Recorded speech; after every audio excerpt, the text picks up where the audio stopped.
Welcome back जी। पाकिस्तान में इतवार को एक तरफ गर्मी की शिद्दत बरकरार रही तो दूसरी तरफ सियासी मैदान का पारा भी काफ़ी हाई रहा। पाकिस्तान तहरीक इंसाफ ने फैसलाबाद में मैदान सजाया। हुक्मरान जमात जो है मुस्लिम लीग नून, उन्होंने गुजरात में सियासी ताकत का खूब मुजाहरा किया। कराची में पाक सरजमीन पार्टी का जलसा चल रहा था। उसके अलावा बिलावल भुट्टो साहब जो थे वो भी कराची में इस्तकबालिया रैली से खिताब कर रहे थे। सियासी चैलेंजेस एक तरफ है, शहबाज शरीफ साहब की हुकूमत को इस वक्त मुआशी चैलेंजेस का भी सामना है और उसके लिए मुश्किल और गैर मारूफ फैसले करने की ज़रूरत है। एक तो ये मामला है, दूसरा फिर लंदन में जो मामला तय हुए हैं वो क्या हैं और लोग कह रहे हैं कि हुकूमत इस वक्त दबाव में है। इस हवाले से अब बात करेंगे रहनुमा मुस्लिम लीग नून जनाब तारिक फजल चौधरी साहब मौजूद हैं। अस्सलाम वालेकुम सर। वालेकुम सलाम। सर ये बताएं सबसे पहले, good morning. Good morning. Sir जलसा तो आप लोगों ने कल बड़ा ताबड़तोड़ किस्म का किया। इलेक्शन आ रहे हैं क्या अनकरीब? जी इलेक्शन तो ज़रूर होंगे जी, और जो सियासी अमल है इलेक्शन उसका हिस्सा है। नहीं अनकरीब सर, नहीं बहुत अनकरीब नहीं होंगे। अच्छा जी जी, वैसे अनकरीब भी एक रिलेटिव टर्म है, हो सकता है आपके लिए 3 महीने, मतलब अगले 4-6 महीनों में। बता दें, हमारी टर्म छोड़ें, अगले 4-6 महीनों में शायद इससे ज़्यादा टाइम लगे। अच्छा देखिए आपने अभी जो अपनी इब्तिदाई गुफ्तगू में कहा कि ये जो संगीन मुआशी मसला है ये हमारी हुकूमत को दरपेश नहीं है, मुल्क को दरपेश है। हाँ बिल्कुल आपने दुरुस्त ऐसे ही शहबाज शरीफ हुकूमत को, लेकिन हुकूमत तो को मैंने इस वजह से कहा कि मतलब मैं कोई डिफेंसिव नहीं हो रहा, मैं सिर्फ ये बता रहा हूँ कि ये मुल्क का चैलेंज है, कौम का चैलेंज है। और जुम्मा 8 दिन तो हुए अभी हमारी हुकूमत को बने हुए, तो ये पिछले 3-3.5 साल से तो ये तसलसल है कि हम जो है इस बहरान में आप ये कि आहिस्ता आहिस्ता धंसते चले जा रहे हैं।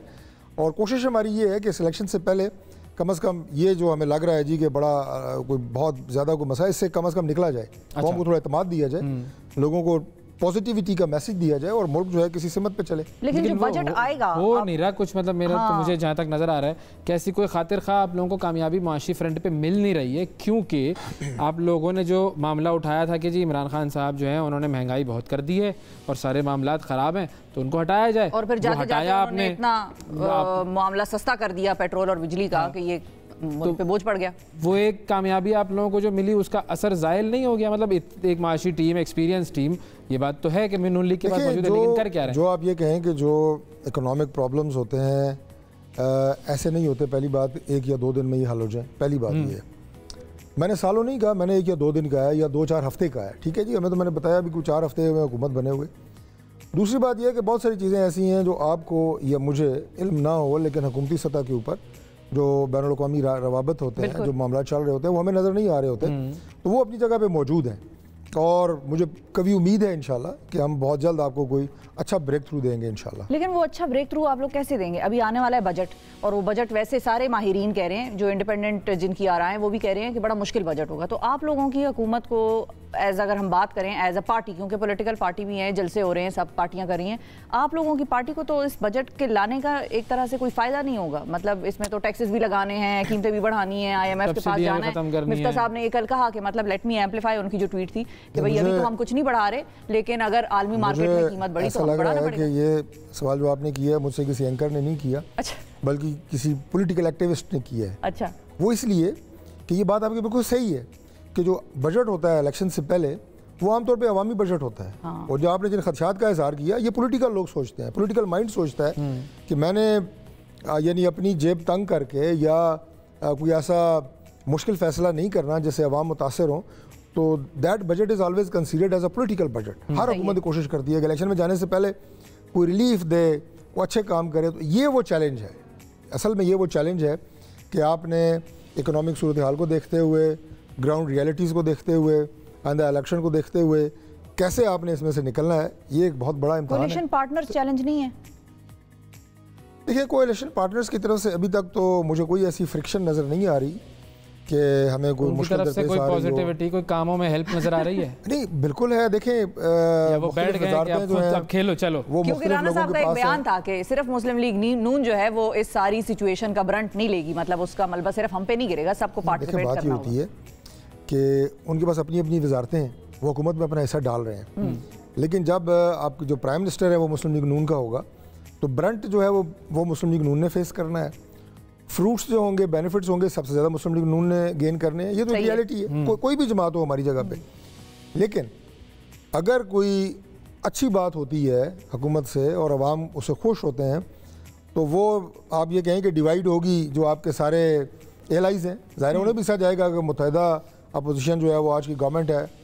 और इसी तरह अगर कोई चैलेंज आता है या कोई आपको खुदा न खास्ता आवाम की तरफ से किसी तनकीद का सामना होता है तो वो सारी पार्टी ज़ाहिर है उसमें हिस्सेदार है। हाँ बिल्कुल। तो अभी जो तनकीद हो रही है कि ना डॉलर कंट्रोल हो रहा है ना पेट्रोल कंट्रोल हो रहा है, तो उस तनकीद का कैसे जवाब देंगे? नहीं, मैंने आपको अर्ज़ किया है, बल्कि तीसरी दफ़ा आपके प्रोग्राम में अर्ज़ कर रहा हूँ कि ये चंद हफ्तों की बात नहीं है और अभी तो हमें 6 हफ्ते भी पूरे नहीं हुए, बीच में ईद की छुट्टियाँ भी आ गई, रमज़ान शरीफ भी थे। अब असल में टाइम जो है वो मैं समझता हूँ शुरू हुआ है और अब जो काउंट डाउन है कि कितनी जल्दी इस मुश्किल मुआशी सूरत हाल से और इस चैलेंज से निकला जा सकता है, वो सही मायनों में अब वो टाइम शुरू हुआ। अब जो लंदन में जो मुलाकातें हुई, उन मुलाकातों में जो असम्बलियाँ तहलील करने का ऑप्शन डिस्कस हुआ, उसके ऊपर सबने मना कर दिया कि नहीं हम ऐसा कुछ नहीं करने जा रहे। देखिए, मैंने कहा ना जी कि वो कोई ऑप्शन इसलिए मुनासिब सियासी फैसला नहीं है कि आप मतलब आप अपने हाथ खड़े कर दें कि जनाब मैं हुकूमत में आया था, मैंने देखा कि यहाँ ये सूरत हाल है, इसका मतलब आप तस्लीम कर रहे हैं तो मुझे कुछ पता नहीं था और मैं असम्बलियाँ तोड़ के घर जा रहा हूँ, तो वो तो आप अपनी नाकामी तस्लीम कर रहे हैं। हाँ। तो इसलिए अल्लाह के फजल से जो हमारे पास टीमें मौजूद हैं, इससे पहले वो काम कर चुकी हैं, डिलीवर कर चुकी हैं। अब मैं अगर प्रोजेक्ट्स गिरवाना चाहूँ कि हमारे पिछले अदवार में क्या क्या हुए हैं तो वो लंबी फहरिस्त तो होगी, लेकिन वो अपना काम कर रही हैं और let's hope for the best. लेकिन कौन मतलब ऐसी राय है ना कि असम्बलियाँ तहलील करने वाला ऑप्शन भी डिस्कस हुआ है, कुछ लोग इस चीज़ को मान रहे हैं कि ये हम कर सकते हैं। देखिए, असम्बलियाँ तहलील करने वाला ऑप्शन बिल्कुल ऐसे ही है कि जिस वक्त ये हुकूमत साजी का अमल जारी था और तहरीक अदम एतमाद जो है वो चल रहा था प्रोसेस पार्टी में ये आवाज़ें हैं, मैं थोड़ा सा उसको जवाब को आप बिल्कुल क्लियर हो जाएगा। सही। तो उस वक्त भी पार्टी के अंदर हमारी अपनी जमात में हमारे लोग मौजूद थे जो कह रहे थे कि ये ना करें, इमरान खान का पिछले साल 1.5 साल चलने दें, तो ये तो अभी भी 0 है और 0/0 मजीद हो जाएंगे।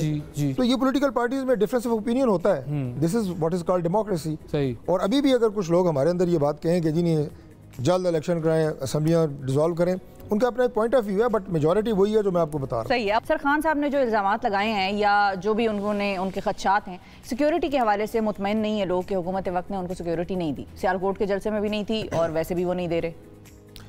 देखिए, जो एक स्टैंडर्ड ऑपरेटिंग प्रोसीजर होते हैं और ख़ास तौर पे जो VVIPs हैं उनके लिए एक ब्लू बुक होती है, उनके क्या प्रोटोकॉल्स हैं जब वो अपने उस पे मनसब पे मौजूद हैं या वहाँ से जब वो रिटायर होते हैं या नहीं होते, उसके मुताबिक जो इमरान खान साहब की रिक्वायरमेंट्स हैं सिक्योरिटी के हवाले से वो सारी पूरी हो चुकी हैं।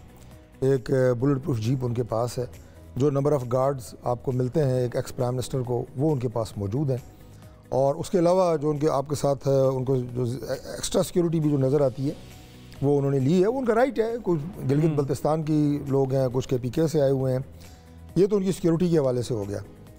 लेकिन हाँ, मैं ये भी अर्ज़ कर दूं कि ये बुलेट प्रूफ जीप और ये वाली सिक्योरिटी मियां नवाज शरीफ के पास नहीं थी when he was in Pakistan, बस नहीं थी। PTI की हुकूमत में दी नहीं थी, ये ऑटोमेटिकली मिल जाती है। शायद खकान अब्बासी के पास नहीं है, वो सब अपने प्रोग्राम में बुलाएं, वो खुद अपनी गाड़ी ड्राइव करके आएंगे और खुद जाएंगे। वो ऐसे ही है, उनके पास नहीं है। मैंने कहा 2 जुमले मैं रिकॉर्ड के लिए आपको बता दूं। दूसरी बात जो उन्होंने ये बयान की है, मैं समझता हूँ कि ये बहुत ही गैर जिम्मेदाराना बयान है, coming from ex prime minister.